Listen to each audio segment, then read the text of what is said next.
Are we about to witness Con Air as DHS abandons the massive detention centers?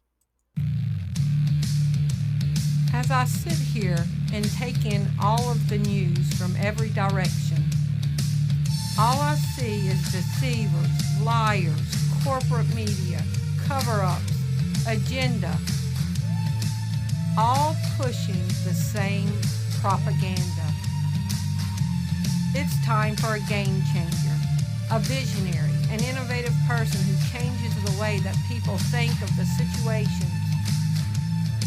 It's time for Game Changer TV, telling it like it is. Get in the game. Thank you for tuning in to Game Changer TV. I'm your host, Terri Lynn, and this is the channel where every day we're telling it like it is.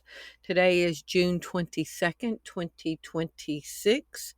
And are we about to witness criminals or illegals or political enemies on airplanes, the new Con Air, since DHS is abandoning the massive detention centers?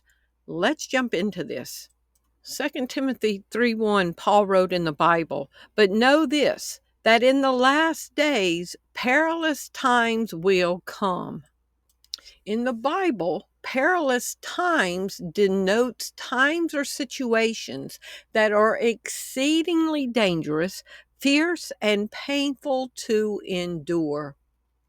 It signifies an environment characterized by moral decay, extreme selfishness, and fierce hostility towards God and others. In the Bible, could perilous times mean facing the mark of the beast? Yes, according to many eschatological end times interpretations, the perilous times or terrible times mentioned in 2 Timothy 3:1 can encompass the spiritual crisis of being forced to choose the mark of the beast. According to the Bible, could perilous times mean facing oppressive political rule? Yes, according to biblical history and prophecy, times of severe peril, oppression, and tribulation are often deeply tied to corrupt, oppressive political regimes. So on June 20th, I did a video, Prepare for Persecution, and I talked about Marco Rubio saying that they were looking for other countries to take criminals in other countries. And in that video, I discussed that you would lose your constitutional rights and you would be subjected to whatever the laws of the receiving country would be. And y'all need to go see that video. It was a very detailed video. Well, some of the comments were why did they have these big detention facilities if they were just going to be sending people to these third world countries? So we've all been hearing about the construction of these huge detention facilities. Some can hold 10,000 people at a time.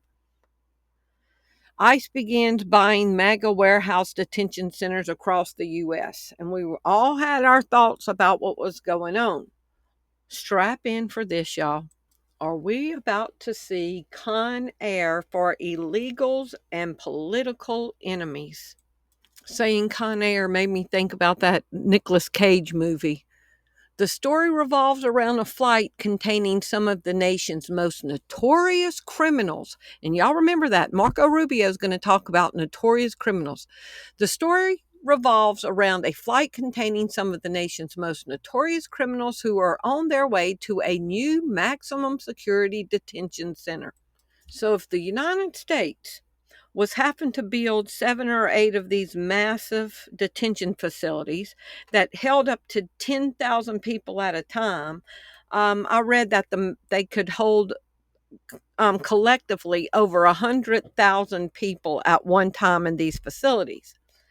So if the United States was having to build these massive facilities to facilitate housing of all these illegals or criminals or whoever else they're wanting to send there, it makes you wonder, what are the other countries going to have, or how are they going to house them? But let's get into this. Has Trump ever discussed sending his political enemies to prison?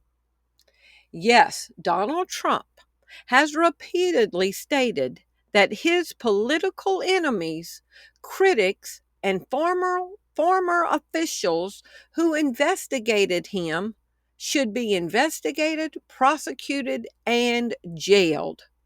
Now, no other president has ever said their political enemies and critics should be imprisoned.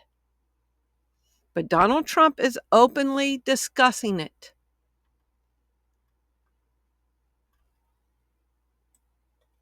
Which brings us to June 18, 2026. ICE reverses their plans to detain migrants in mega warehouses. Why are they reversing these plans all of a sudden? Is DHS scrapping plans to build the mega detention centers? The Department of Homeland Security and ICE are largely scrapping the plan to convert mass industrial warehouses into massive immigration detention facilities. This shift places the future of the $38 billion detention re-engineering initiative into serious doubt. The agency is pulling back on its initial strategy to flip empty industrial warehouses into government-owned mega centers and processing hubs. Since ICE is closing their massive detention facilities, could the new plans entail deporting them to third world countries? Yes. The United States government has actively negotiated and implemented deportation agreements with over 30 countries to transfer third country nationals, including developing nations in Africa, Central America, and the Caribbean. Now, my video that I did day before yesterday discusses how it is unconstitutional even to send illegals to third world countries, that any person residing in the United States is guaranteed due process under the Constitution to face a judge, discuss their case. But Trump said, I talked about it in this video from 2 days ago, Trump says that he doesn't know if he will uphold the Constitution or due process, that he will just send people away. Is this what his plans are for his political enemies? So we know the answer to this, but I asked it. Yes or no, is it possible that the United States is abandoning the massive ICE detention facilities in order to send detained to third world countries? Yes, it is possible and actively occurring. But the phrase abandoning required specific context regarding recent shifts in U.S. immigration infrastructure. So here's Marco Rubio talking about sending people to third world countries. We are actively searching for other countries to take people from third countries. So we are actively, not just El Salvador, we are working with other countries to say, we want to send you some of the most despicable human beings to your countries. Will you do that as a favor to us? And the further away from America, the better, so they can't come back across the border. I'm not apologetic about it. We are doing that. The president was elected to keep America safe and to get rid of a bunch of perverts and pedophiles and child rapists out of our country. Well, if he was elected to get pedophiles and child molesters out of the country, he's got a whole list that he could be sending, but he's not, is he? So that is a smoke screen. That is a smoke screen to justify what they are doing. Now, if they're closing the ICE detention facilities that could hold 100,000 people and actively going to send, not, did you hear him? Not just illegals, but criminals to third world countries, that means they will not have any rights. This is about to get crazy. DHS scrapping new deportation mega facilities despite $38 billion spending spree. So Trump is cutting off food stamps and Medicare and Medicaid and Social Security disability and shutting down things and making it hard for struggling people. But they just spent $38 billion on a plan that they are now abandoning.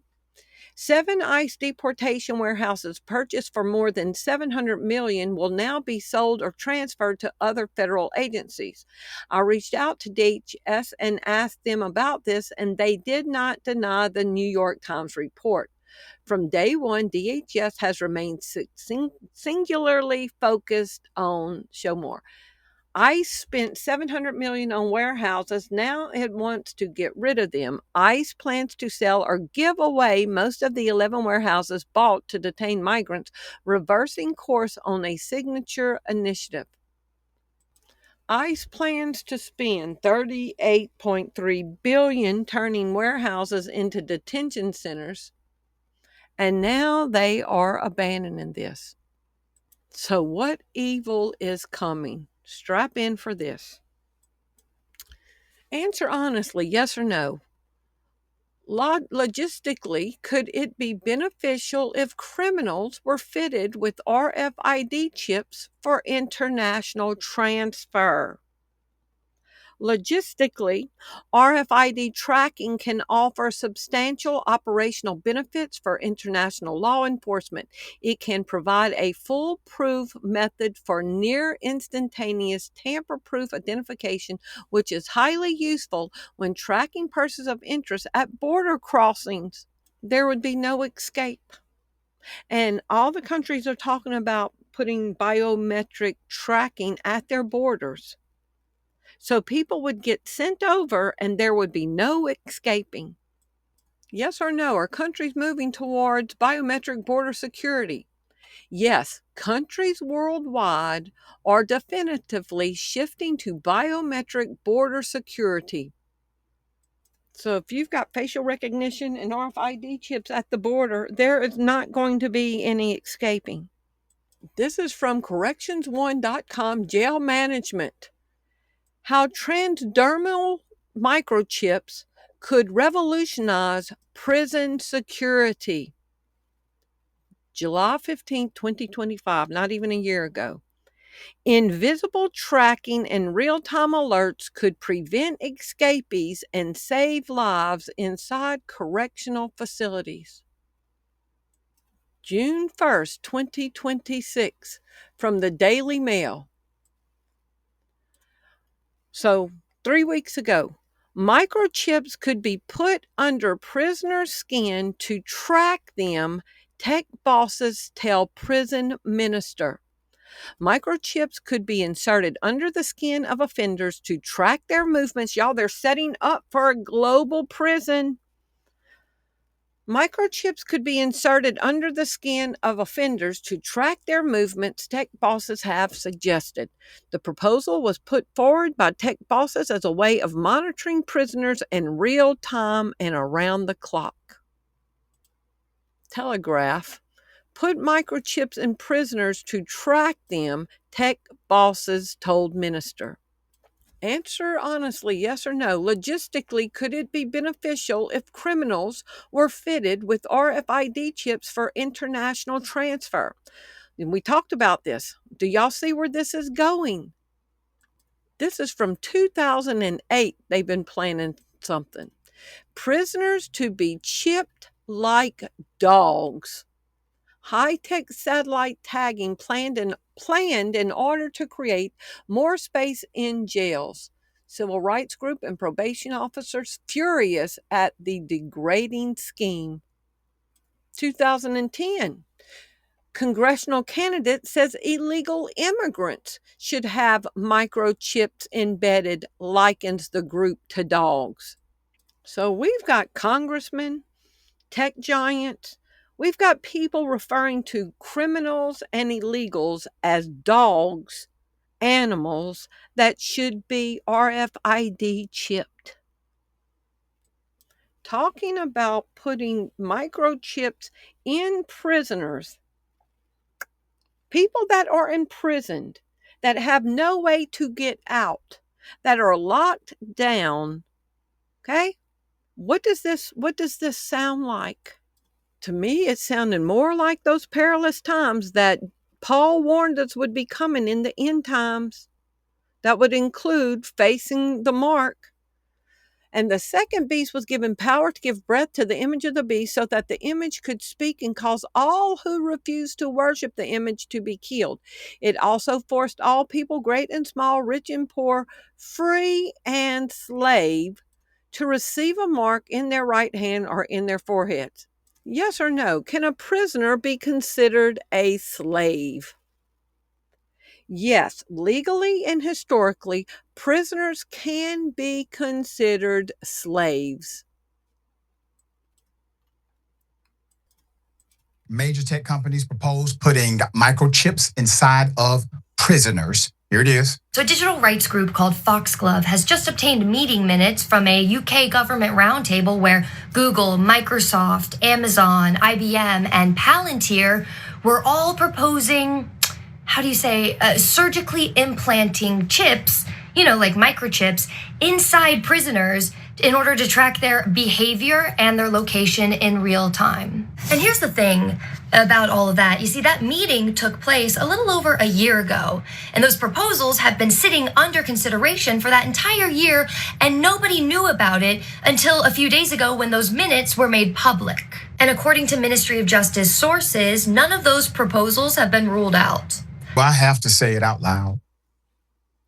Number one, this is a pretext to create the context to knock on your door. Okay? This isn't just for prisoners. Look at the companies who are involved. These companies are end consumer companies, meaning the consumer is the one buying the end product. These are not companies that typically deal with just prisoners as their end consumer. You're talking about companies whose end consumer is you and I. Number two, prisoners still have rights. Those who are incarcerated, 99% of them come home eventually. So prisoners still have rights. But not if they're in a third country, they lose their rights. Yes or no? Is it possible that in the future, the United States, do y'all hear me? Is it possible in the future that the United States, not the UK, could RFID chip implant prisoners? Yes. And look at this document from 2016. RFID chip implementation, testing in prisons and parolees for the greater good. And he calleth all, both free and bond, free and slave, to receive a mark. And without a mark, you would not be able to buy or sell. Without their little mark, they wouldn't be able to get their commissary. And they are shutting down the warehouses that they said were going to house these illegals. And now they're actively searching other countries. And so far, they have found 30 countries willing to take United States residents, some citizens, into other countries. Now, isn't it funny that the United States is not taking in criminals into our country? But Donald Trump is sending homegrowns and illegals to other countries, and they will lose their rights. Y'all prepare for what's coming. But know this, in the last days, perilous times shall come, full of danger. That's why the Bible tells us to be sober, to be vigilant, because our adversary, the devil, is walking around seeking whom he may devour. We have to stay awake, aware, and watching on what is going on around us, because soon hard choices are about to have to be made. Set your face like a flint and a backbone like a rod of steel, that you will not bend to this demonic system. The devil wanted Jesus to bend down to him. We have to be unflinching that we are going to stand for Jesus, because we know how this story ends. Keep standing for truth in Jesus' name. I love y'all. Thank you for watching. I have decided to follow Jesus. No turning back, no turning back.